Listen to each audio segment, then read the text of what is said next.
गोड्डा सदर अस्पताल में मरीज की मौत, परिजनों ने लगाया लापरवाही का आरोप, अस्पताल में की तोड़फोड़, पुलिस ने संभाला मोर्चा। गोड्डा सदर अस्पताल में एक हृदय रोगी की मौत के बाद परिजनों ने अस्पताल में जमकर तोड़फोड़ की। कोरका निवासी गोरेलाल मंडल के हृदय रोग की शिकायत पर अस्पताल लाया गया था। परिजनों का आरोप है कि डॉक्टर ने मरीज को समय पर ऑक्सीजन नहीं दी और उचित इलाज नहीं किया, जिसके कारण मरीज की मौत हो गई। गुस्साए परिजनों ने अस्पताल में तोड़फोड़ शुरू कर दी। उन्होंने कुर्सियां, रजिस्टर और फ्रिज समेत कई सरकारी संपत्तियों को नुकसान पहुंचाया। सूचना मिलते ही हेडक्वार्टर डीएसपी जयप्रकाश नारायण चौधरी और नगर थाना प्रभारी दिनेश मौली मौके पर पहुंचे। पुलिस ने स्थिति को नियंत्रण में किया और मामले की जांच शुरू कर दी। पूर्व विधायक अमित मंडल ने अस्पताल की व्यवस्था पर सवाल उठाए हैं। उन्होंने कहा कि डॉक्टरों की कमी के कारण मरीजों को समय पर इलाज नहीं मिल पाता है, जिसके कारण मरीजों की मौत हो जाती है। हालांकि सिविल सर्जन अनंत कुमार झा का कहना है कि अस्पताल में ऑक्सीजन और डॉक्टर मौजूद थे। उन्होंने परिजनों के आरोपों को गलत बताया है। कर्मचारियों गार्ड होगा हॉस्पिटल में तब ना चोट किसी को आएगा।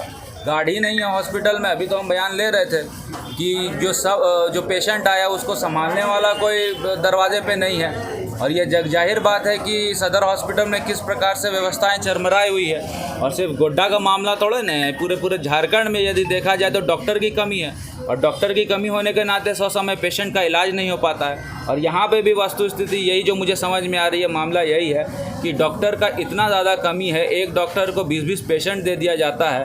और परिजन से जो मेरी बात हुई है, परिजन के बातों से तो यही लगता है कि अगर रिस्पांस टाइम पेशेंट को जल्दी हो जाता, जैसे आया पेशेंट वैसे ही उसको इलाज हो जाता, तो ये स्थिति परिस्थिति उत्पन्न नहीं होती। जो परिजन आए हैं वो कह रहे हैं कि ऑक्सीजन की कमी थी, ऑक्सीजन उनको देना था, लेकिन 100 समय ऑक्सीजन नहीं दिया गया, जिसके कारण ऐसी स्थिति परिस्थिति उत्पन्न हुई।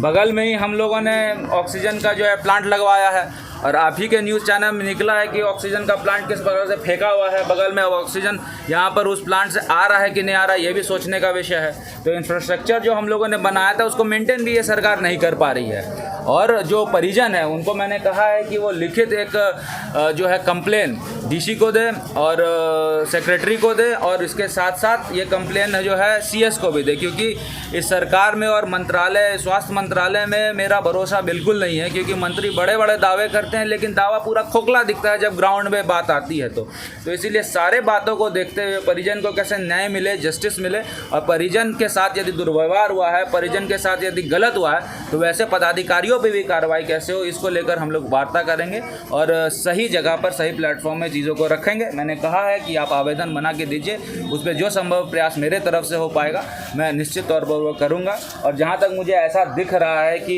कहीं ना कहीं तो हॉस्पिटल विभाग में बायसनेस दिख रहा है। हॉस्पिटल विभाग में बायसनेस इसलिए दिख रहा है क्योंकि जिस प्रकार से हॉस्पिटल के पदाधिकारी का नोशन बना हुआ है गोड्डा के आम जनता के बारे में, वो सही नहीं है।